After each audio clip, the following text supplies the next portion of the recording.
Canada जो है वो टॉप कंट्रीज़ में आता है जहाँ पे ऑर्गेनाइज़्ड कार थेफ्ट होता है। ऑर्गेनाइज़्ड से मुराद यानी कि एक पूरा गैंग है, जो यहाँ से गाड़ियाँ चोरी करके सबकी नज़रों के सामने वो गाड़ी यहाँ से चोरी होती है, फिर वो ड्राइव करके मॉन्ट्रियल के पोर्ट पे जाती है, वहाँ से वो शिप के कंटेनर में चढ़ती है, वहाँ से शिप चलता है और अफ्रीका जाके वो गाड़ियाँ बिकती हैं, ये दुबई में बिकती हैं, सबको पता है। यानी कि पूरा इसमें जो सप्लाई चेन है मिली हुई है, पुलिस, गवर्नमेंट, हर कोई जो वहाँ पोर्ट पे बंदा चेक कर रहा है, सबको पता है, लेकिन ये खुलेआम हो रहा है सारी चीज़ें।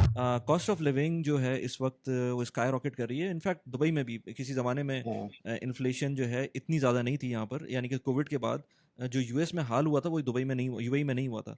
लेकिन उसके बाद से जब से वो स्पेशली जब प्रॉपर्टी प्राइसेस ऊपर जाना शुरू हुई हैं यहाँ पर डिफरेंट जियोपॉलिटिकल सिनेरियोज की वजह से, क्योंकि दुबई का ये मसला है कि जो अच्छा, इसमें मुझे अ, क्वेश्चन है कि हम्म इसकी क्या वजह है, क्यों नहीं हुआ? क्योंकि दुबई में भी ऑफ कोर्स जितना भी फूड है, वो तो बाहर से इम्पोर्ट होता है। हम्म तो जब सप्लाई चेन डिस्रप्शन हुई थी पूरी दुनिया में कोविड के बाद से, तो ऑफ कोर्स हर चीज़ के ऊपर प्राइस बढ़ गई थी। तो हम्म ये बड़ा इंटरेस्टिंग है कि तुम कह रहे हो कि वहाँ पे इन्फ्लेशन इतनी नहीं बढ़ी, खासतौर पर अगर हम फूड लेवल पे देखें या क्लोथिंग पे देखें। हम्म तो उसकी क्या वजह यार है? मुझे मुझे जो उसकी एक मेजर रीजन समझ में आती है वो ये कि अब अब मुझे कनाडा का बताओ ना, कनाडा के अंदर प्रॉपर्टी प्राइसेस तो नीचे नहीं आई होंगी ना जब कोविड आया होगा?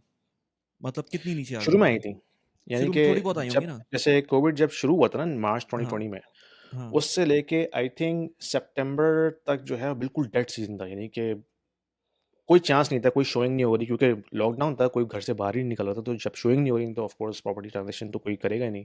तो वो हम्म पीरियड तो बिल्कुल डेड था। हम्म लेकिन उसके बाद लेट्स से जब थोड़े बहुत उन्होंने लॉकडाउन्स रिलीज़ करना शुरू किए, तो फिर उसने पिक करना शुरू किया था क्योंकि वो एक रिमोट वर्किंग का सीन ऑन हो गया था, तो लोग टोरंटो छोड़-छोड़ के जो है दूर-दूर जा रहे थे। तो फिर उसके बाद से प्रॉपर्टी ट्रांज़ैक्शन एकदम से बूस्ट की थी। हम्म लेकिन ये तो हम प्रॉपर्टी की बात कर रहे हैं, लेकिन मैंने जो यहाँ देखा है कि हर चीज़ पे जो है वो इन्फ्लेशन बढ़ गई थी। फूड आइटम के ऊपर, क्लोथिंग के ऊपर, जो सर्विसेज़ हैं यानी कि हेयर कटिंग है या आपने कोई भी काम करवाना है, उन सब पे जो है वो बढ़ना शुरू हो गई कीमतें। और उसकी वजह ये है कि जब आपके फूड आइटम बढ़ जाता है, एक्सपेंसिव हो जाता है, तो ऑफ़ कोर्स हर चीज़ जो है आप आपको फूड चाहिए रहने के ज़िंदा रहने के लिए। तो ऑफ़ कोर्स हर हर चीज़ उसके ऊपर इम्पैक्ट करती है। फिर फ्यूल प्राइसेज़ जो हैं वो शुरू में तो कम हो गई थी पैंडेमिक के दौरान, लेकिन बाद में फिर वो बढ़ना शुरू हुई थी। तो इसकी वजह से जब ऑयल एक्सपेंसिव हुआ, फिर of course her cheese transportation से रिलेटेड है, अच्छा वो अच्छा भी इसने एक्सपेंसिव इस होना शुरू हो गई थी। बिल्कुल सही है। अब मैं इस पर रिस्पॉन्ड करता हूँ। अंकित ने बहुत अच्छी बात की, मैं ये करने वाला था। हुँ, अगेन ये वीडियो पता नहीं जिस वक्त ऑनलाइन जाएगी तो लाइव, एज अ लाइव ना जाए तो मैं फिर बता दूं कि ये हम इस वक्त रिकॉर्डिंग कर रहे हैं, ये लाइव जा रही थी यूट्यूब पे, और अगर इसको बाद में डाल दिया हो तो एक अलग बात है। अंकित ने बहुत अच्छी बात की कि ये जो है फ्री मनी यहाँ डिस्ट्रीब्यूट नहीं हुआ था। एक तो ये, तो हुँ, यहाँ पर वेरी वेरी गुड पॉइंट। हुँ, ऑल्दो के हम पैक्ड हैं, दिरहम पैक्ड है यूएस डॉलर से, लेकिन यहाँ पर इंटरेस्ट रेट्स उसी तरह से ऊपर नीचे होते हैं जब यूएस में होता है, तो क्योंकि वो उनको पैरिटी रखनी पड़ती है। लेकिन हुँ, क्योंकि फ्री मनी डिस्ट्रीब्यूट नहीं हुआ था, वन थिंग जिसकी वजह से वो ऊपर नीचे बिल्कुल। आपको इन्फ्लेशन उस तरह से नहीं नजर आई। हुँ, दूसरा सबसे बड़ा रीज़न एक और ये भी है कि क्योंकि यहाँ पर लॉकडाउन हो गया था, और यहाँ पर अगेन जो जो प्रॉपर्टी सिनेरियो होता है, रेंटल सिनेरियो होता है, मैंने खुद देखा है कि किस तरह से 30-40% तक प्रॉपर्टी प्राइसेस और रेंटल नीचे गए थे, इससे भी ज़्यादा इनफैक्ट। तो जब हुँ, रेंटल नीचे जाता है तो वो जो कंपोनेंट है इन्फ्लेशन का, तो उसमें रेंटल एक बहुत बड़ा पार्ट प्ले बिल्कुल। करता है, वो भी हुँ, नीचे जाता है। प्लस मैंने एक और चीज़ यहाँ बहुत अच्छी देखी है, I am not sure about Canada, लेकिन एक चीज़ मैंने बहुत अच्छी देखी है यहाँ पर, कि यहाँ पर सब कुछ हो गया है पिछले 15 साल से। मैं यहाँ पर 15 साल 16 साल से रह रहा हूँ, और एक घर में मैं ऑलमोस्ट 10 साल से रह रहा हूँ। इस 10 साल के, इनफैक्ट मैं सोच रहा था इस पर एक वीडियो भी बनाऊँ। 10 साल से मेरे घर का जो इलेक्ट्रिसिटी का बिल है और टेलीकॉम का जो बिल है वो कांस्टेंट है। मैं उसको देखूँ ना तो मुझे नहीं नज़र आया उसके अंदर कोई चेंज, हालांकि हुँ, एक्सपेंसिव है लेकिन दैट्स वेरी कांस्टेंट है। रेयर। हाँ, यहाँ पे ऐसा वो सीन नहीं है। कांस्टेंट है। हम्म यहाँ पे तो ऑयल प्राइसेस जो हैं वो 2014 के बाद से 2014 में जो स्लम्प आया था ऑयल मार्केट के अंदर, उसके बाद से फिर वो बढ़ ही रही हैं। यानी कि अगर हम लोकल लेवल पर देखें, जो फ्यूल प्राइस है कैनेडियंस के लिए, यानी कि मैं जब कनाडा आया था 2016 में, उस वक्त मुझे याद है जो गैसोलीन प्राइस थी वो थी तकरीबन 80 सेंट्स कैनेडियन पर लीटर। इस वक्त जो है 150 हम्म $1.50 पर लीटर है, ऑलमोस्ट यानी कि डबल है पिछले 8 साल के हम्म अंदर। तो और ऑफ कोर्स इसके अंदर बहुत ज़्यादा जो है टैक्सेस हैं, यानी कि जो हुँ, ऑयल की अपनी प्राइस है वो तो बहुत कम है, मेरे ख़्याल में हो सकता है 60 सेंट्स ही हो पर लीटर, लेकिन उसके ऊपर इतने सारे टैक्स लगाए हुए हैं जिसकी वजह से वो 60 से बढ़ के 150 पे चली गई है। और जब ऑफ कोर्स गैस महँगी होती है तो of course her cheese transport होती है, फूड ट्रांसपोर्ट होता है, आपकी क्लोथिंग या अमेज़न डिलीवरी हर चीज़ ट्रांसपोर्ट हो रही है, तो हर चीज़ पे जो है ना वो पैसे बढ़ जाते हैं। तो ये सीन यहाँ नहीं है कि 10 साल पहले जो तुम जैसे तुम बता रहे हो एग्ज़ाम्पल दे रहे हो कि तुम्हारा जो इलेक्ट्रिसिटी का बिल था और इंटरनेट का बिल था, वो यहाँ पे ऑलमोस्ट डबल हो चुका है। यार उसमें इस तरह से है कि फ्यूल प्राइसेस बढ़ी हैं। मतलब जिस वक्त मैं आया हुँ, था उस वक्त 75 फिल्स का नॉर्मल पेट्रोल होता था। ये 15 साल पहले की बात बता रहा हूँ। उसके बाद बढ़ना शुरू हो गया था और एक टाइम, अब तो खैर वो फ्री मार्केट है, वो जितने का भी होगा तो आपको लेना पड़ेगा। इस वक्त मैं देख रहा था तकरीबन कोई 2.8 दिरहम्स पर लीटर है। तो आई हुँ। डोंट नो ये कैनेडियन डॉलर्स में कितना बनता है। 2.8 कैड, सॉरी मेरे ख़्याल में एट 2.6 इंटू का रेशियो है। तो $1 के करीब बन रहा है। तो इस वक़्त वहाँ पर कितने का है पेट्रोल? जो सबसे लो ग्रेड रेगुलर गैस है वो है $1.50 पर लीटर। 50 सेंट्स की। तो 50 सेंट्स तो हुँ, फिर भी ऊपर ही है। ये मैं लो हुँ, का नहीं बता रहा था, ये मिड टियर का बता रहा था। तो वो हाँ, ये अच्छा मैं लो मतलब की बात कर रहा हूँ। हाँ, तो यहाँ पर जब पैंडेमिक आया था तो उस टाइम पर प्राइसेज़ नहीं, मतलब जो ऑयल प्राइस, और हाँ, प्राइसेज़ भी तो कम हो गई थी ना। जो जिस वक़्त पैंडेमिक आया था ऑयल प्राइसेज़ तो क्रैश कर गई थी उस टाइम हुँ, पर। तो उसी हिसाब से ट्रांसलेट भी हुआ था वो। तो हाँ, ये जो 2 कंपोनेंट थे, रेंटल, फ्यूल प्राइस, और फिर तीसरा ये जो अंकित भाई ने बोला कि आपका जो फ्री मनी डिस्ट्रीब्यूट नहीं हुआ था। ये 3 मेजर फैक्टर थे। फूड इन्फ्लेशन हुई है उसके बाद से। ये मुझे भी नज़र आ रहा है कि फूड इन्फ्लेशन आपकी काफ़ी ज़्यादा यहाँ पर हो गई है, और उसके बाद जिस चीज़ को भी कंपेयर करें वो महँगी हो गई है। लेकिन ओवरऑल इन्फ्लेशन जो है वो उतनी ज़्यादा नहीं थी। तो ये जो कुछ चीज़ें हैं, प्लस ये कि अब जैसे हम उस वक़्त बात भी कर रहे थे कि जो कार इंश्योरेंस है, वो कितनी एक्सपेंसिव है। मतलब ओह! एक एक इनसेन अमाउंट है कार वो इंश्योरेंस की। तो मुझे बहुत ज़्यादा है। मेरे वो जो मैं जिनकी बात कर रहा था कुछ देर पहले, वो हाँ, उनसे बात हुई तो वो कह रहे थे भाई, जो दुबई में मैं जिस गाड़ी के पैसे दे रहा था ना साल के, वो मुझे महीने के देने पड़ रहे हैं कनाडा के अंदर, और वो एग्ज़ैक्टली। नए नए ड्राइवर हैं तो वो उसकी वजह से और भी एक्सपेंसिव है। तो तो मेरे मेरा मल्टीपल भी तो रीजंस हैं एक्सपीरियंस मेरे यही था ना जब मैं फर्स्ट टाइम हम्म, यूके से मूव हुआ था 2016 में, तो यूके हम्म, में जो मेरी कार इंश्योरेंस थी वो थी पूरे साल की तकरीबन 400 पाउंड, ठीक है? यहाँ जब मैं आया तो मेरी जो पहली कार इंश्योरेंस थी वो थी $300 per month her month for one driver only, ठीक है? हाँ, वो जो 400 पाउंड मैं दे रहा था यूके में उसमें मेरी वाइफ भी शामिल थी, तो 2 ड्राइवर हम्म, की एक कार के ऊपर 400 पाउंड इंश्योरेंस थी पूरे साल की, 12 महीने की। हम्म, यहाँ पे हम्म, जब मैं आया तो $300 सिर्फ़ एक बंदे की इंश्योरेंस थी पर मंथ। अब हम्म। वो ऑफ कोर्स कम हो गई है जिस तरह आपका टाइम गुज़रता है, अगर आपका जो ड्राइविंग रिकॉर्ड है वो क्लीन है, तो वो थोड़ी-सी कम हो जाती है, लेकिन शुरू में जब नया इमिग्रेंट आता है ना, तो उसकी तो खाल उतार लेते हैं इंश्योरेंस वाले। मुझे बताया उन्होंने $450 पड़ रही है उनको हाँ, इस वक्त पर मंथ। बिल्कुल। अगर आप एक्सपर्ट हैं और बैक होम पैसे भेजते हैं, पाकिस्तान, इंडिया, नेपाल, बांग्लादेश, कहीं भी पैसे भेजते हैं, तो आपके लिए एक बहुत अच्छी ऐप है टैप टैप सेंड की। टैप टैप सेंड के थ्रू आप पूरी दुनिया में कहीं भी हों, चाहे यूएस में हो, यूरोप में हो, यूएई में हो, कहीं भी हो, आप बहुत आराम से पैसे भेज सकते हैं विदाउट एनी एडिशनल चार्जेस। सबसे अच्छी बात यह है कि इस ऐप के थ्रू जब आप पैसे भेजते हैं तो बहुत जल्दी रिसीव होते हैं, और आपके पास एक रिकॉर्ड रहता है कि आपने कितने पैसे भेजे, किस रेट पे पैसे भेजे हैं। रेट भी बहुत अच्छे होते हैं। मेरा रेफरल कोड यूज़ करेंगे तो आपको 25 दिरहम्स, $10, 10 पाउंड्स या 10 यूरोस का रेफरल बोनस भी मिल सकता है। लिंक मैंने डिस्क्रिप्शन में डाला हुआ है और कमेंट में भी आपको मिल जाएगा। Send money and enjoy. Now let's get back to the video. और वो गाड़ी उनकी शायद होंडा ओडिसी है शायद, तो उसके ऊपर हुँ। देखा जाए तो बहुत ज़्यादा है। अच्छा, मुझे इसके अंदर करंटली क्या तुम्हारी चल रही होगी इंश्योरेंस मंथली? इस वक़्त मैं दे रहा हूँ 2 गाड़ियों की तकरीबन आई थिंक 350 के करीब, जिसमें मेरी वाइफ भी शामिल है, 2 ड्राइवर, 2 कार्स के ऊपर, पर मंथ तो $350। वो तो हाँ। कम है, लेकिन ये मेरे ख्याल से आपकी लोकेशन पे भी मैटर करता है ना कि आप कहाँ रह रहे हैं। लोकेशन पे डिपेंड करता है कितना आपके क्राइम रेट इलाके में है, ख़ासतौर पर अगर ब्रैम्पटन में जाएँ तो ये इंश्योरेंस जो है वो सा 4 साढ़े 4 पे चली जाएगी। हम्म, लेकिन हाँ, डिपेंड करता है कि एरिया में कितना क्राइम रेट है और गाड़ी कौन-सी रखी है ये भी डिपेंड करता है, क्योंकि मेरे पास पहले जो थी मेरे पास सेंटा फी थी और निसान थी, तो उस पे इतनी ज़्यादा इंश्योरेंस नहीं थी। लेकिन फिर हम्म, मुझे शौक हुआ था ट्रक चलाने का कि यार नॉर्थ अमेरिका में जा रहे हैं, ट्रक तो चलाएँ। तो जब हम्म, मैंने वो फोर्ड 150 लिया था तो उस पे इंश्योरेंस बहुत बढ़ गई थी, तो उसकी इंश्योरेंस हम्म। काफ़ी ज़्यादा है। तो डिपेंड करता है गाड़ी भी कौन-सी है। हाँ, बिल्कुल ऐसे ही है।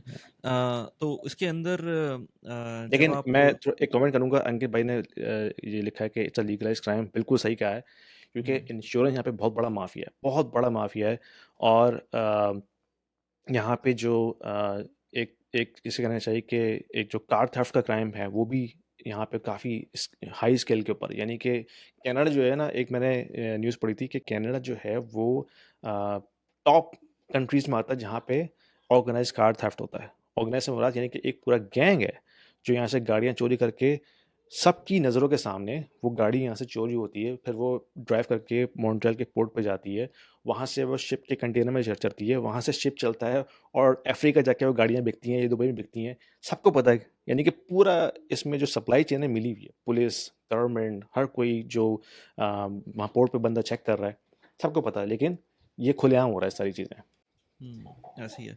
अब बल्कि इनफैक्ट मैं एक व्लॉग देख रहा था, मैं एक यूट्यूबर को फॉलो करता हूँ, ट्रैवलिंग देसी नाम है उसका, हम्म, मोहित नाम है शायद उसका। तो उसने उसका मैं बीच में देखना छोड़ दिया था, लेकिन एकदम से पॉपअप हुई उसकी video, my car was lost.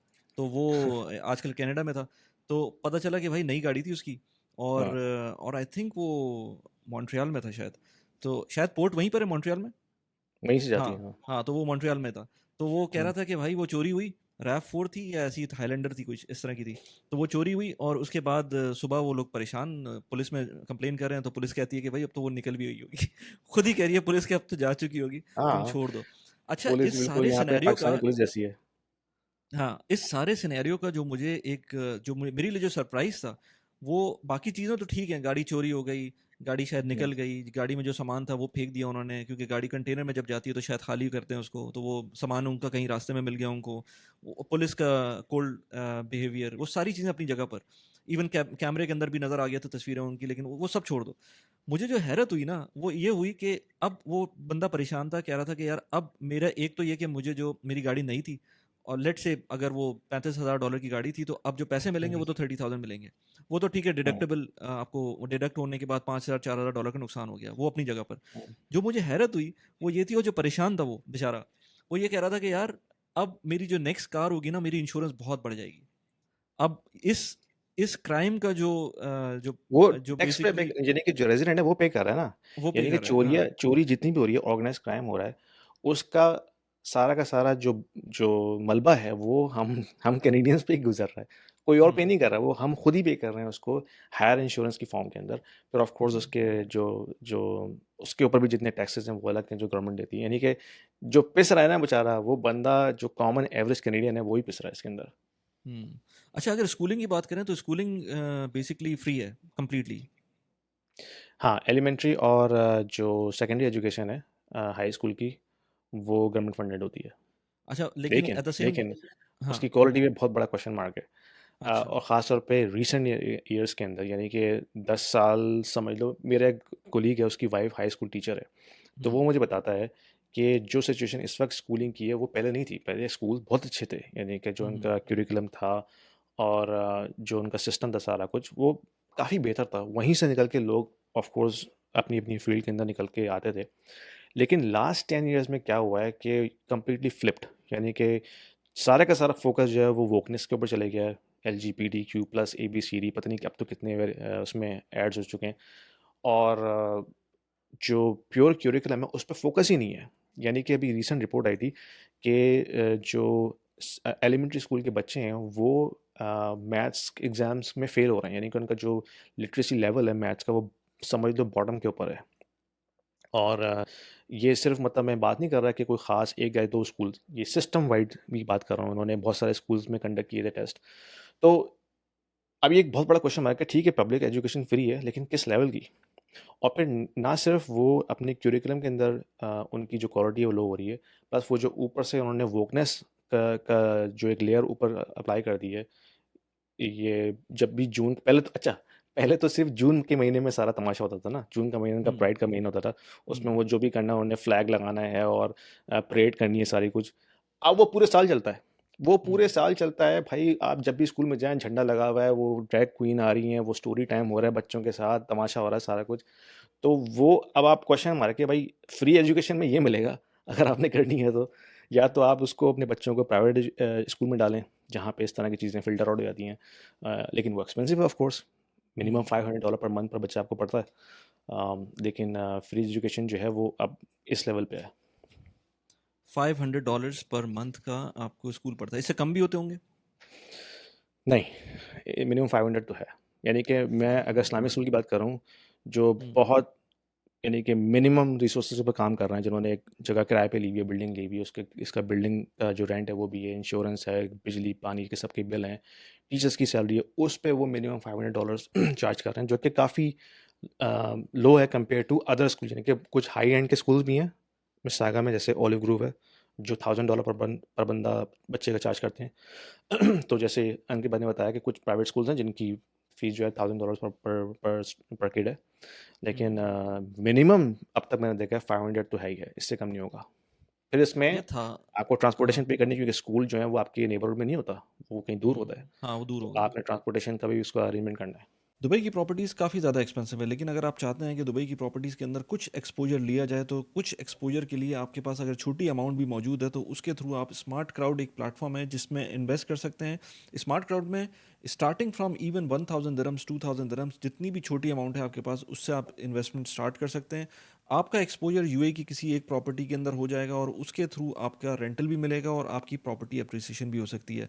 इस वीडियो के डिस्क्रिप्शन के अंदर और कमेंट के अंदर आपको लिंक मिल जाएगा, जिसके थ्रू आप अकाउंट खोलेंगे और अकाउंट खोलने के टाइम पर आपको 250 दिरहम्स का रेफरल बोनस मिल सकता है, जो कि मेरी तरफ से होगा, क्योंकि इस वीडियो को पावर किया हुआ है स्मार्ट क्राउड ने। Now let's get back to the video. तो फिर तो यार, अगर आपको प्रॉपर एजुकेशन देनी है इस पॉइंट ऑफ व्यू से भी कि यार वो सारी चीज़ों में ना पढ़ें बच्चे, हुँ, फिर तो वो जो वो पॉइंट है फ्री एजुकेशन का, तो वो वहाँ पर ख़त्म हो जाता है फिर। बिल्कुल।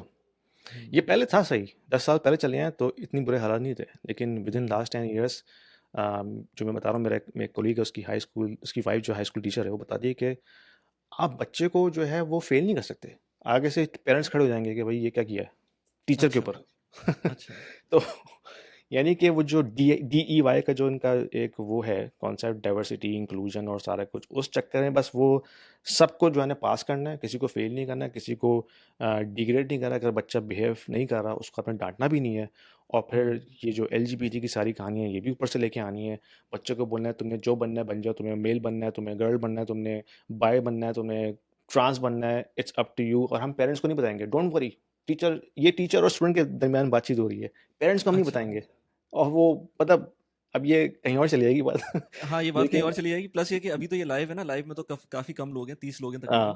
लेकिन लेकिन जब ये ये वीडियो अपलोड होगी इस लेवल पे विद अ चल रहा है डिफरेंट मतलब। टाइटल एंड थंबनेल, तो फिर वो हाँ, जैसे हमें उस वक़्त गालियाँ पड़ती थी ना, वो उन वीडियोज़ के बिल्कुल। नीचे, तो अच्छा, उसी इसमें तरह की। मज़े की बात ये है हाँ। कि मज़े की बात तो नहीं कहूँ, दुःख की बात है यार, हुँ, 90% जो हमारे देसी पेरेंट्स हैं, उनको पता ही नहीं है स्कूल में क्या हो रहा है। यानी कि हम और आप बात कर रहे हैं ना, कि हम सोशल मीडिया पे रहते हैं, हमें पता है कि क्या हुँ, डिस्कस हो रहा है। जो सोशल मीडिया पे किस किस्म की वीडियोज़ आ रही हैं, पिक्चर्स आ रही हैं।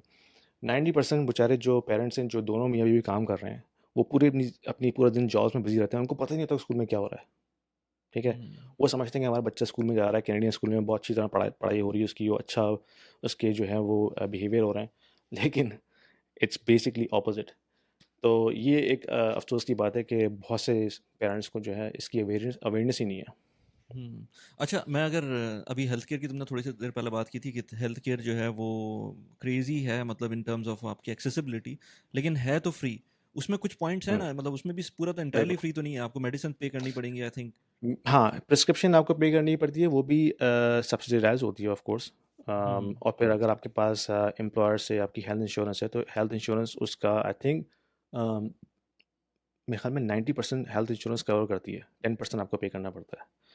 हुँ, तो प्रिस्क्रिप्शन जो है वो सब्सिडाइज़ होती है इस तरह से, जो कि यूके में भी है। यूके में भी जो जब मैं था तो मेरे ख़्याल में मिनिमम आपने $6 उस वक़्त पे करना पड़ता था पर प्रिस्क्रिप्शन ऑर्डर। अब शायद बढ़ गया हो। लेकिन हाँ, एक चीज़ जो अच्छी है वो ये है कि अगर आपको खुदा न ख़ास्ता कोई ऐसी बीमारी हो जाए जिसमें जो सीरियस है, देन वो फिर आपका बहुत अच्छी तरह ट्रीटमेंट करते हैं।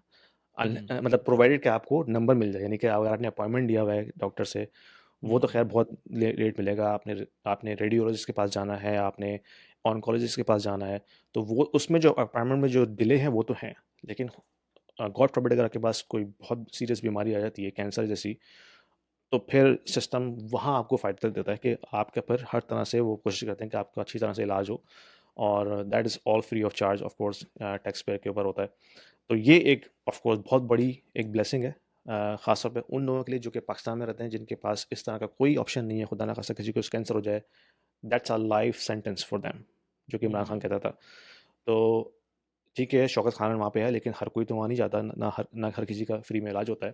लेकिन यहाँ पे अगर आपके पास इस तरह की कोई लाइफ थ्रेटनिंग आपके पास डिजीज़ है, तो फिर आप ऑफ कोर्स उससे आप फ़ायदा ले सकते हैं, जो कि बहुत बड़ी ब्लेसिंग है।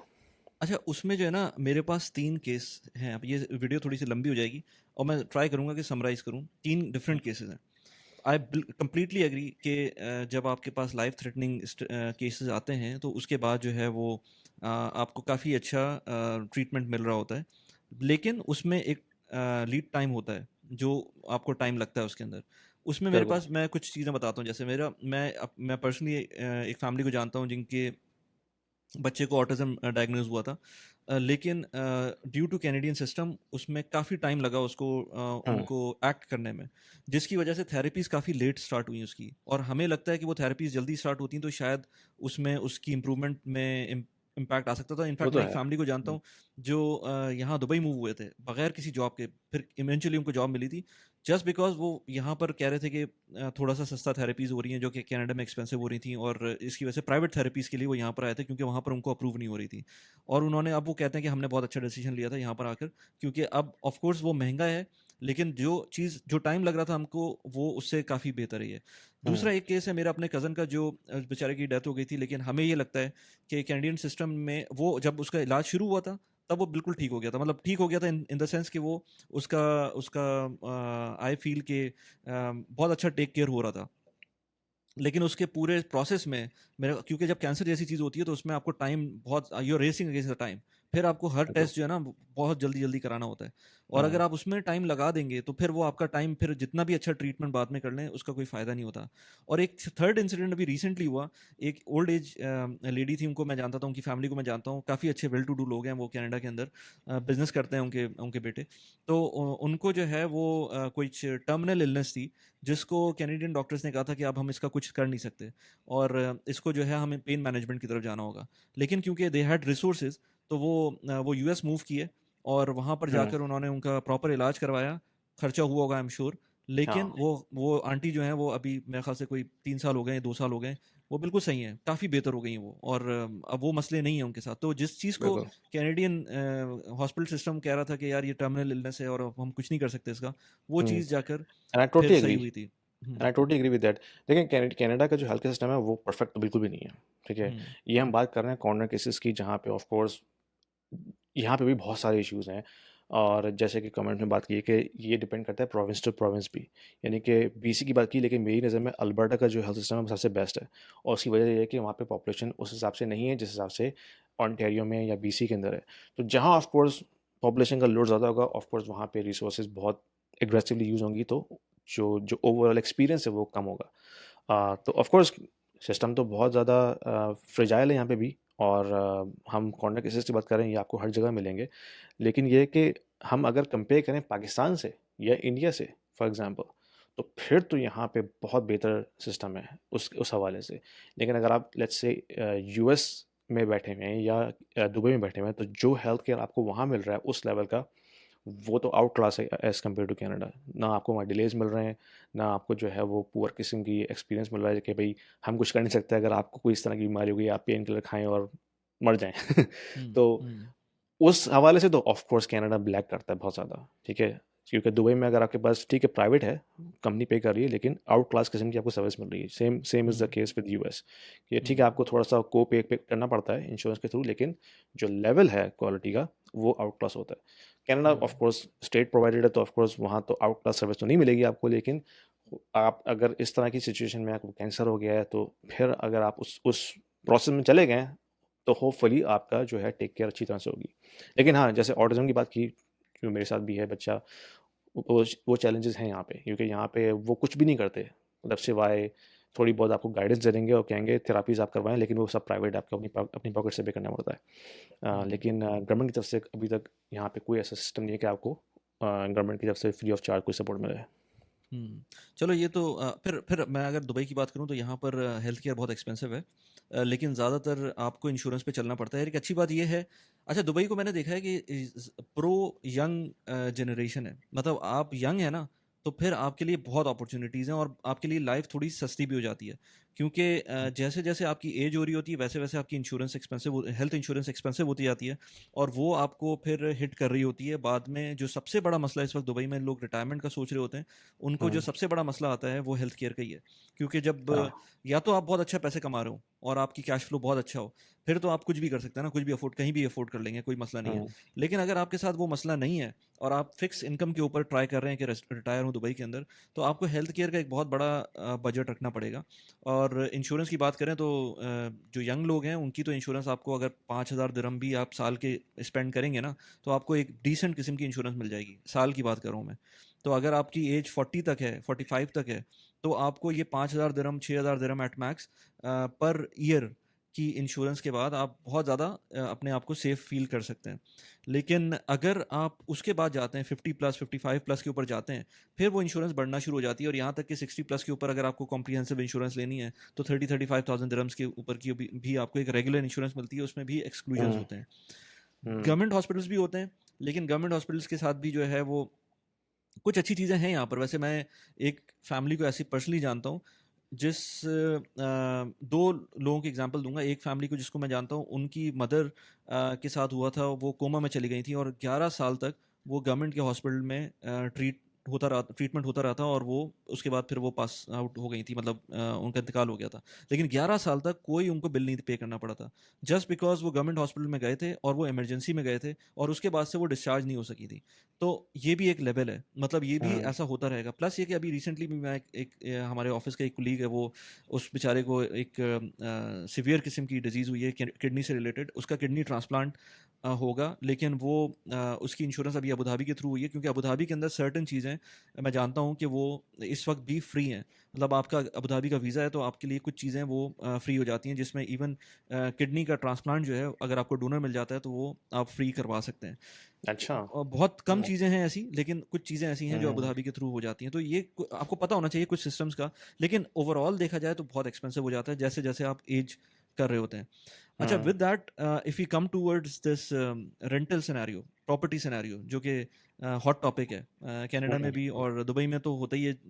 एक उसका वेव्स आ रही होती हैं प्लस माइनस की। तो वो सिनेरियो आजकल क्या है, वो एक जो मेरे ख्याल से अगर कहें कि आपकी अफोर्डेबिलिटी के अंदर एक बहुत बड़ा सेगमेंट बनता है कनाडा में, क्योंकि आपको बहुत सारी चीज़ें देखनी नहीं पड़ती ना। हेल्थ केयर के बारे में आपको नहीं सोचना, लेट से अगर आपको फीस के बारे में, स्कूल की फीस के बारे में भी नहीं सोचना, तो सबसे हुँ, बड़ा जो कंपोनेंट बनता है मेरे ख्याल से वो हेल्थ केयर है। ओ सॉरी, रेंटल है हाउसिंग, या हुँ, मॉर्गेज है आपकी। तो वो क्या बिल्कुल। सिनेरियो चल रहा है अभी? तो हाउसिंग तो ऑफ़ कोर्स यहाँ पे हमेशा से एक्सपेंसिव रही है, लेकिन अभी पिछले 4 सालों में बहुत ज़्यादा एक्सपेंसिव हो गई है। यानी कि एक एवरेज हाउस जीटीए की अगर हम बात करते हैं, जो ग्रेटर टोरंटो एरिया है, average let's say 3 bedroom town house, वो आपको कॉस्ट करता है अराउंड बिटवीन 750 टू $800,000, मोर और हम्म। लेस। ठीक है? तो ये आपको प्राइस पड़ेगी, तो आपको उसमें 20% आपको डाउन डालना है मिनिमम, अगर आप इन्वेस्टमेंट से ले रहे हैं, या अगर आप अच्छा, यहाँ पे एक चीज़ होती है सीएमएससी, जो कि मोर्गेज इंश्योरेंस होती है। लेट्स से अगर आपके पास 20% डिपॉजिट नहीं है, लेट्स से आप सिर्फ 5% दे सकते हैं, तो जो रिमेनिंग 15% है वो एक इंश्योरेंस प्रोवाइडर पे करता है। बेसिकली वो पे नहीं करता, वो उसको एज एन इंश्योरेंस के तौर पे बेचता है बैंक को, यानी कि वो बैंक को कवर कर रहा है कि भाई 5% ये बंदा डिपॉजिट दे रहा है, ठीक है, ये हाई रिस्क है, लेकिन हम आपको इंश्योर कर रहे हैं, जो आपका जो जितना भी कैपिटल है। तो अब आज के रेट के मुताबिक जो उस पे मोर्गेज बनेगी, ऑलमोस्ट आई थिंक $4,000 के करीब बनेगी मिनिमम, ठीक है, पर मंथ। फिर उस पर आपने टैक्स पे करना है, प्रॉपर्टी टैक्स पर मंथ तकरीबन $300 से $400 पर मंथ आपका प्रॉपर्टी टैक्स होगा। बिल्स पे करने हैं, इंटरनेट का बिल है, सारा कुछ। तो यानी कि टोटल जो हाउसिंग आपको बैठ रही है वो बिटवीन 4,000 टू 4,500 बैठ रही है, अगर आप ओन कर रहे हैं घर, ठीक है। अ, ये मैं बात करूँ टिपिकल फैमिली की, जिसके अगर 2 बच्चे भी हैं, 2 मियाँ बीवी हैं, तो एटलीस्ट आपको 3 बेडरूम तो चाहिए चाहिए, ठीक है। अगर आप रेंट कर रहे हैं तो रेंट भी मिनिमम जो है 2 बेडरूम, लेट्स से अगर कॉन्डो भी लेते हैं तो मिनिमम रेंट जो है 3,000 तो है ही है जीटीए के अंदर। इससे कम आपको बहुत मुश्किल मिले। अगर आपको दूर जाना पड़ जाए तो फिर शायद आपको थोड़ा सा कम रेंट मिल जाएगा, लेकिन अगर आप जीटीए में रहना चाहते हैं तो मिनिमम जो है वो 3,000 2 बेडरूम कॉन्डो को तो रेंट है ही है। फिर आप उसमें of course utility bills add करें, तो इस वक्त जो रेंट है वो इस वक्त, यानी कि रेंटल जो है वो सस्ता है कंपेयर टू ओनिंग। हमेशा हम बात करते हैं ना रेंट वर्सेस ओन, हम्म, तो इस वक्त जो है कनाडा में रेंट करना सस्ता है compare to owning a property. CMHC exactly क्या चीज़ है? बेसिकली ये इंश्योरेंस है गवर्नमेंट फंडेड, जो कि इंश्योर करती है लेंडर को, क्योंकि मिनिमम आपने 20% डिपॉजिट डालना है, ठीक है। अगर आप इससे कम डिपॉजिट पे कर रहे हैं तो आप हाई रिस्क बोरोवर हैं। तो हाई रिस्क बोरोवर जब होता है ना, तो बैंक कहता है कि भाई मैं तो इसको नहीं दे रहा लैंडिंग, मुझे कोई इंश्योर करे। तो सीएमएससी जो गवर्नमेंट फंडेड ऑर्गेनाइजेशन वो कहती है ठीक है भाई हम तुम्हारा कैपिटल इंश्योर कर रहे हैं। हालांकि इंश्योरेंस की जो कॉस्ट है वो बोरोवर ही पे करेगा, लेकिन तुम्हारी जो जो कैपिटल तुम्हारा वो इंश्योर्ड है कि अगर बोरोवर डिफ़ॉल्ट होता है तो तुम्हारा कैपिटल जो है वो इंश्योरेंस कवर कर देगी। तो ये सीन है, यानी कि कितना आपके डिफरेंस पास होता फाइव। होगा इनके इसके नॉर्मल इंश्योरेंस में और इसमें? ये तकरीबन आप वो बेसिकली आपकी मॉर्गेज में ही ऐड हो जाती है, यानी कि जो भी पता आपका। नहीं चलता आपको? हाँ, आप अगर आप पर मंथ देखें तो आपको कहेंगे यार इट्स पीनट्स, इट्स नथिंग, लेकिन हम्म, इवेंचुअली आप बहुत हाई कॉस्ट पे कर रहे होते हैं क्योंकि वो स्प्रेड आउट हो जाता है पूरी आपकी इंश्योरेंस पीरियड के ऊपर। सही सही। तो अच्छा, रेंटल की बात करें यहाँ पर तो यहाँ पर एक्सपेंसिव हो गया है अब। मतलब 2 बेडरूम तुमने बताया $3,000 ना? तो थ्री थाउजेंड मिनिमम, डॉलर हाँ। जो है, हाँ $3,000। और इसके अंदर और कुछ ऐड होगा अगर $3,000 की बात करें? यूटिलिटीज़ ऐड होंगी ना इसमें, जैसे बिजली है, पानी है, गैस का बिल है, ये सब चीज़ें ऐड होंगी। टैक्स आपको नहीं पे करना पड़ता क्योंकि टैक्स जो है वो लैंडलॉर्ड पे करता है, हम्म। लेकिन आपको यूटिलिटीज से पे करनी पड़ती हैं। अच्छा, यहाँ पर जो आ रहा है ये तकरीबन 8,000 AED आ रहा है, 3,000 कैनेडियन डॉलर्स का। तो जो 3,000 कैनेडियन डॉलर्स को अगर मैं देखूँ AED के हिसाब से, तो वो जो है वो 3,000, दैट्स पर मंथ, राइट? हाँ इट्स पर मंथ। तो 8,000 जो बन रहा है वो तकरीबन 96,000, ऑलमोस्ट 96,000 दिरहम्स बन रहा है, जो कि मुझे एक्सपेंसिव लग रहा है। मतलब यहाँ हम्म। पर आपको 2 बेडरूम, आप अच्छे से अच्छे एरिया, अच्छे से अच्छे तो नहीं, मतलब एक डिसेंट एरिया में चले जाएंगे तो 2 बेडरूम इससे सस्ता मिल जाएगा। ये हम्म। साल का 96,000 है, तो आपको शायद आपको 80,000 75,000 हाँ, दिरहम्स का मिल जाएगा, तो ये कम और ये मैं हो बात कर सकता है। रहा हूँ GTA की ऑन एवरेज, लेकिन अगर आप हम्म, टोरंटो, लेट्स से अगर आपने कोर डाउनटाउन टोरंटो में रहना है तो ऑफ कोर्स दैट्स एक्सपेंसिव, ये 3000 नहीं होगा, इससे ऊपर होगा रेंट उसका। हम्म, um, तुम अगर अगर तुम क्योंकि इसको कंपेयर कर रहे हो मरीना से, तो हम्म, मरीना का रेंट, मरीना तो एक यानी कि हाई क्लास एरिया है ना, तो उसमें ऑफ कोर्स हम्म। रेंट जो है वो प्रीमियम के ऊपर है। तो ये जो मैंने 3000 बताया ये GTA का एवरेज रेंट बताया है। अगर आपने टोरंटो डाउनटाउन एरिया में रहना है जो कि कोर डाउनटाउन एरिया है, तो यही रेंट 4000 चल जाएगा। सही सही सही सही सही। अच्छा, एक चीज़ और, यहाँ पर जो है वो काफ़ी डिस्कशन होती है, और अभी ये चीज़ जो है वो स्प्रेड आउट हो रही है, क्योंकि टोल्स जो थे यहाँ पर, रोड टोल्स जो सालिक कहलाता है दुबई में, वो हम्म। पहले शायद 2 या 3 थे, फिर वो बढ़ते रहे बढ़ते रहे बढ़ते रहे, और अब और 2 और फर्दर ऐड हो रहे हैं। वहाँ पर रोड टोल की रेट्स क्या हैं? यार यहाँ पे जो टोल चार्ज होता है ना वो होता है, अच्छा, वैसे तो इंफ्रास्ट्रक्चर यहाँ पे गवर्नमेंट ओन्ड है, हम्म, लेकिन जो टोल वाले रोड्स हैं वो हम्म। प्राइवेटली ओन्ड है। तो अच्छा, ये एक मज़े ठीक की है। बात है। तो हम्म, यहाँ पे जो 407 एक मोटरवे है टोरंटो के अंदर, जो कि टोल है, और उसका टोल हम्म, ऐसा होता है कि एक तो फिक्स चार्ज होता है, ठीक है। अच्छा, डिपेंड करता है कि एक वो स्कैनर देते हैं आपको, कि अगर आपकी गाड़ी में स्कैनर लगा है तो वो ऑटोमेटिकली जो है वो डिटेक्ट हो जाता है कैमरे से, और आपको आपका बिल आ जाता है।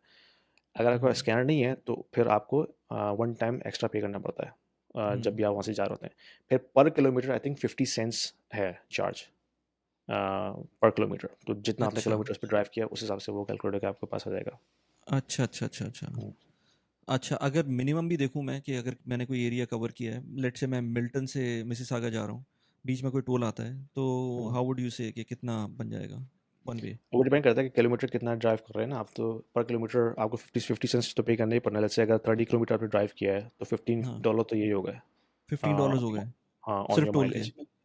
ऑन योर ओ। माइलेज, फिर उस पर जो वन टाइम चार्ज लगेगा जब आप हम्म। एंटर कर रहे हैं तो वो अलग होता है। मेरे ख्याल में वो भी शायद 4 या 5 डॉलर इस तरह से होता है, तो समझ लो तो बीस इट्स डॉलर आपको एक्सपेंसिव, तेल बना, इट्स हाँ। एक्सपेंसिव। हाँ, क्योंकि यहाँ पर जो है वो इस वक्त जो ये सुन ना लें वो कि सस्ता मैं बोल रहा हूँ, ये ना हो कि वो बाद में हमारी पॉडकास्ट सुन के बढ़ा दे साले के लेकिन हाँ। ये कि वो यहाँ पर 4 दिरहम है, जो सालिक चार्जेस हैं, लेकिन वो एक टोल के हैं। तो यहाँ पर जो है ना मल्टीपल टोल्स हैं, और हुँ, उसके अंदर फिर वो ट्रिकी हो जाता है कि कैसे आपको सेव करना है, क्योंकि मैंने कैलकुलेशन की थी अपनी गाड़ी के हिसाब से। अगर आपको 10-12 किलोमीटर एक्स्ट्रा रन करना पड़ रहा है टोल की वजह से, तो बेहतर ये है कि आप टोल यूज़ कर लें। यानी कि हुँ, 10-12 किलोमीटर से ऊपर रन करना पड़ा, तो आपकी वो गाड़ी की मेंटेनेंस और टाइम टाइम वैल्यू जो आ रही है, वो सारी चीज़ें जो है ना, वो फिर डिमिनिश हो जाती हैं। तो बेहतर ये है कि आप कर दें। हुँ, हाँ, लेकिन अगर आपको 5 किलोमीटर से कम करना पड़ रहा है या 6 किलोमीटर करना पड़ रहा है, जो कि होता नहीं है, मैंने ये देखा कि उन्होंने भी कैलकुलेट करके बनाया हुआ है वो टोल का सिस्टम। आप उसको हुँ, डॉज नहीं कर सकते। अगर आप डॉज कर रहे होंगे, आप सोच रहे होंगे डॉज कर रहे हैं, लेकिन एक्चुअल में आप पैसे दे रहे होंगे, क्योंकि वो पेट्रोल हुँ, में जाएँगे, टाइम में जाएँगे, वो सब चीज़ों में जाएँगे। तो वैसे तो यार, ये जो कॉस्ट ऑफ लिविंग का जो सिनेरियो है, ये हम इस पे बात करते रहें तो ये ख़त्म ही नहीं होगा। तो मैंने हुँ। कहा कि इसको थोड़ा-सा हम देख लेते हैं, और फिर जो आगे अगर हम जब वीडियो अपलोड करेंगे तो फिर देखेंगे किस तरह से उसका रिस्पॉन्स आता है, फिर आगे उसको फ़ॉलो अप कर लेंगे।